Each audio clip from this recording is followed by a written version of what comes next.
Alright. Hi, I'm Luke from the band KULE, and I'm going to tell you about I Don't Dream, our first single off our newest record that's coming out soon. Tell you how I record everything from home, and how I get the guitar tones, how we got the guitar tones, and then Andrew's going to tell you how he actually produced the stuff I sent him, because I don't know how to mix and master. I guess I'll start with the guitar that I use. I use a J Mascis Fender Jazzmaster. Well, it's a Squire Jazzmaster, but yeah, you get the point. And yeah, I use a Focusrite interface. It's a rinky-dink little guy right there. Got the Mac Mini because I use GarageBand like a pleb, but it gets the job done. It was free. Yeah, it's good if you buy like older Macs and stuff. I have a 2009 Mac that I was using for a while, and it was only like $100. So $100, you got yourself pretty much a computer with the studio in it, and then you get an interface, and you got the whole fucking thing. I guess we'll get into the studio stuff. Alright, so at the bottom is the original track that we made, well, the new version of it with the brown tone metal, which is like my favorite plugin, but we thought that sounded too thin. Well, I thought it sounded too thin, and we wanted to make it thicker. So yeah, I added like, what is this, like 4 layers, 6 layers, because there's 2 for each side, and then these 2 are the leads. So yeah, I'll play a little bit of it and show you how it sounded with just 1 layer.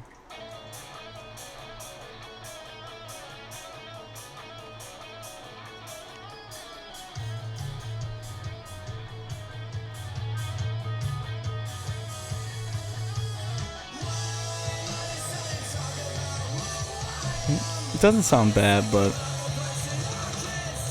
I just thought everything else sounded so good, and maybe if we could just layer some in. So I picked well, besides the brown tone metal, the classic drive and the double driven are my favorites for distorted guitar, at least. Here, I'll go through and show you what they sound like by themselves. Is that one?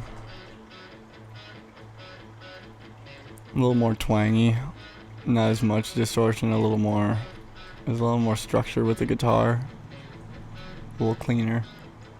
And then the classic drive, obviously, very driven, distorted, very girthy too. The brown tone metal is like the exact opposite of that. It's like stingy distortion, shit that I like. Not that I don't like this too, but just like by itself, I don't really like it. And then I use the leads, but yeah. And then there's this. Start it over so I can show you how just like the little bits add to it.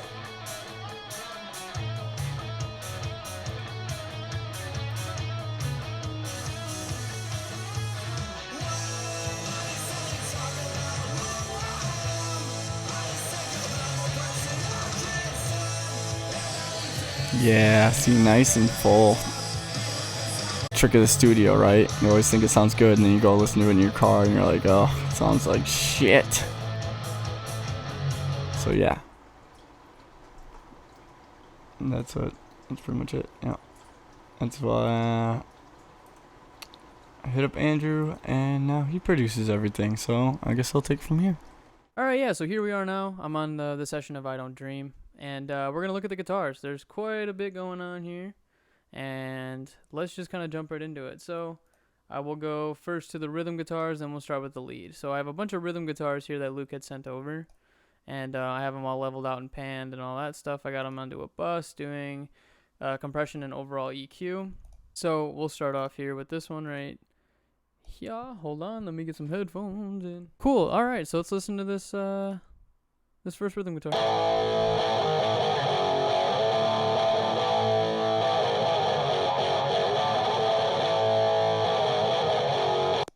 sounds pretty heavy, sounds pretty warm, sounds pretty sweet. So I got 3 EQs going on here. They're all the same. And I think most of the time in my thought process, I'll start EQing stuff, listen to it, and then I'll bring in all the other elements and kind of like backtrack. So that's why there's 2 other layers of EQ.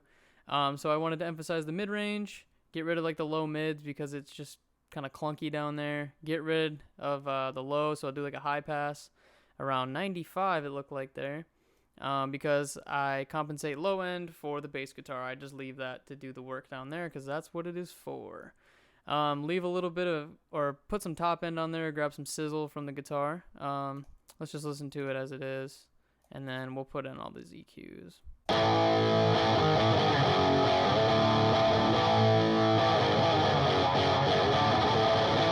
Sounds really good that way, but I added this.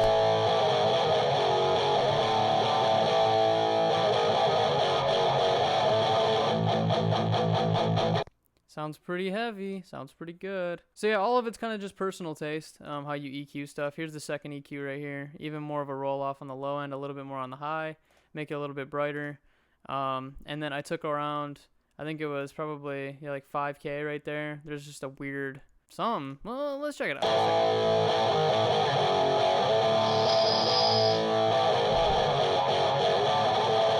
Yeah, no, fuck. You don't want that shit in there. You really don't want that in there. So you take that out. You do that to the same one. So he sent me the other, he did 2 tracks on this amp. You just copy that patch. You copy that over there.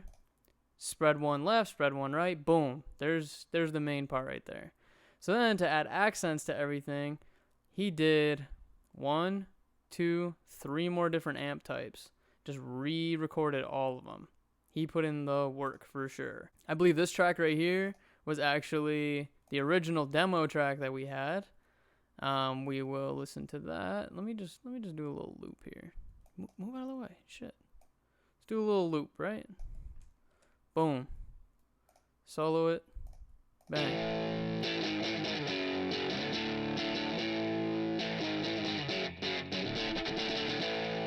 So there's a bit of grit to it. It sounds kind of like a British, probably like a British tone or whatever, the amp. So I did a little bit EQing on there as well. We'll look at what I did. I believe it's the same as the first one. It's literally the same patch. Look at that. I'm out here working hard, you feel me? So we put the same thing on there.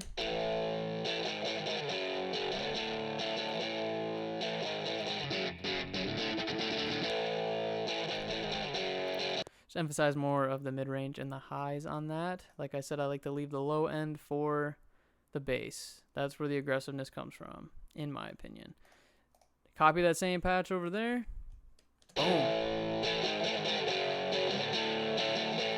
Then we will add in those first guitars. Get them in there.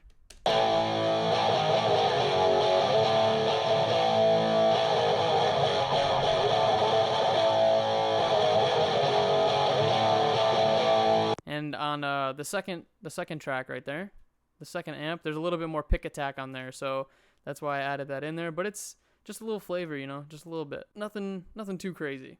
So then we'll go to the third amp here, which we will play right in a second. Boom.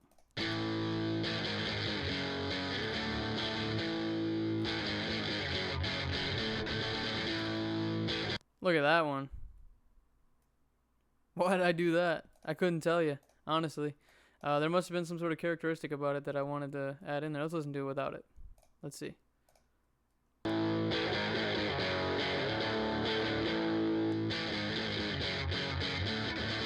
Yes. See, I take out those mids right there are probably around like 500 or so, and I added in around 250. There's a little bit more of an aggressive grit to it, taking out the mids. You hear more of, and then I put the highs on there. So that's where like the sizzle comes in, but it's not like boxy sounding. So I think that's probably why I did that.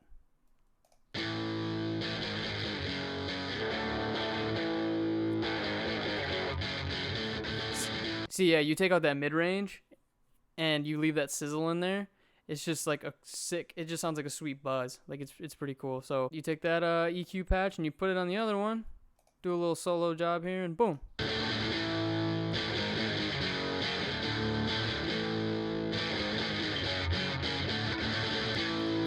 Alright, what we'll do now is add those three together. Don't pay attention to the names on the left. I don't even know what the hell I was talking about on most of them.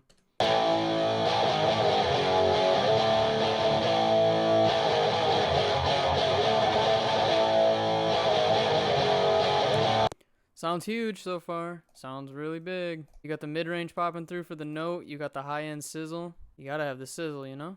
Alright, so then on this last one, I did a little something special with this one. This one I added a reverb to make it sound like it was like in a gymnasium or something, just to add some space, even to make it even more wide, you know?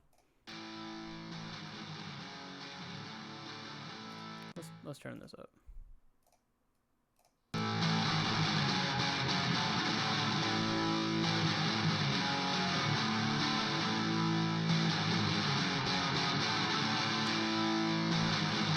Yeah, that one's pretty cool actually. What did I do to this?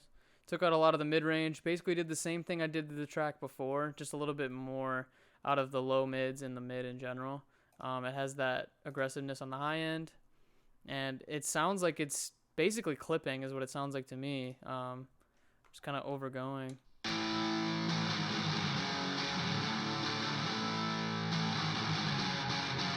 See, I liked how it got all kind of messy in there. It just adds a little bit more, just a little bit of mess. It's pretty cool in punk, you know? Just a creative thing.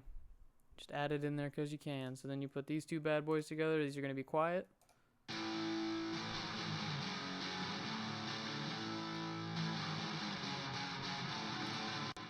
Pretty sweet. Add it all together. Let me mute the leads. I'll get to the leads in a moment here. Let's go.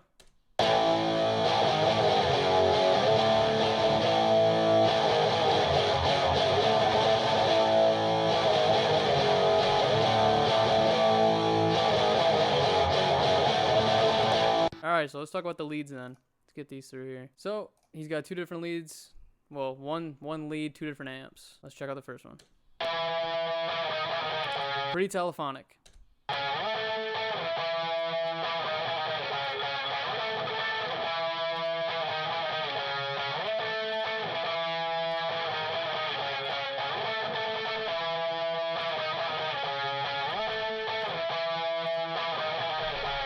Yeah, so look at that one. So I boosted on the mid-range. It's basically the same as the first guitar. This is like the same EQ, I believe. Then I went over here and did a different one. This is me, like I said, I go 10 steps forward and I got to take like fucking 8 back because I analyzed something and I'm like, wait. Okay, so basically I went up over here on around like 2K, have a really broad Q just to bring out those notes. That's where that telephonic effect is kind of coming from right there. But that gets the notes through. So you want to be able to differentiate in the EQ spectrum with your rhythm guitars and your lead guitars because then they'll just get all meshed up. And then number 2.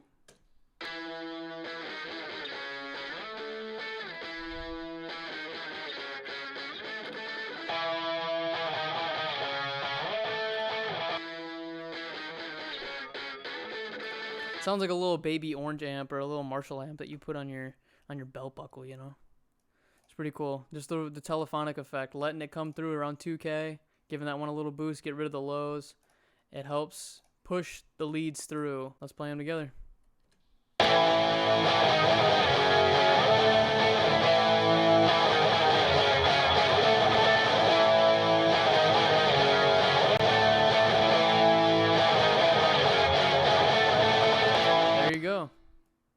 So that's basically how I did guitars right there. Pretty quick tutorial. Oh yeah, over here I did a pretty cool thing. Added like a room because on the drums here I have a room track. We'll play this really quick. Just bring them all in. Pretty cool. Yeah, so that's guitars. Then I have my overall bus processing and stuff. I always save everything on here. So I have the compression here, which helps even out the dynamics of everything, so it's not too woofy and like notes don't stand out and everything. Helps with pick attack and just kind of evening out everything, making sure it's all level. As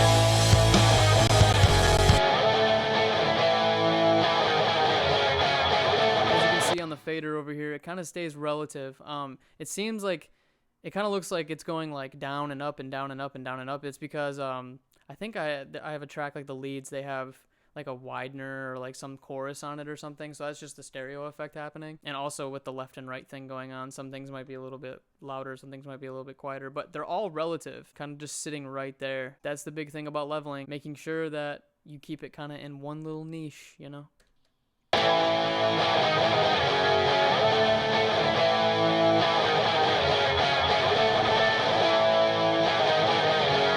Since there were a lot of there was like a lot of notes going on, I didn't need the release to like be super long. The attack is kind of like mid right there. But with the release thing, I could tell you is because basically the release is like how long it'll hold on to the signal, and it didn't need to hold on to it too long because of the tempo being fast, and like what he's playing is like very chuggy, like dum dum dum dum dum dum dum dum dum, you know. The quicker that it'll let go of that, it can start to compress the next note. I found that 20 on the attack is like right where the pick attack was happening, so I didn't need it any faster, I didn't need it any slower. It was just the sweet spot for it. No gain needed on that, because when you put it on here you'll start to lose stuff, but I just go over here, I'll adjust the tracks individually, or I'll just go on the bus and just turn it up because I already got a good mix down here, and it seemed like minus 1.5 dB on there was good for me.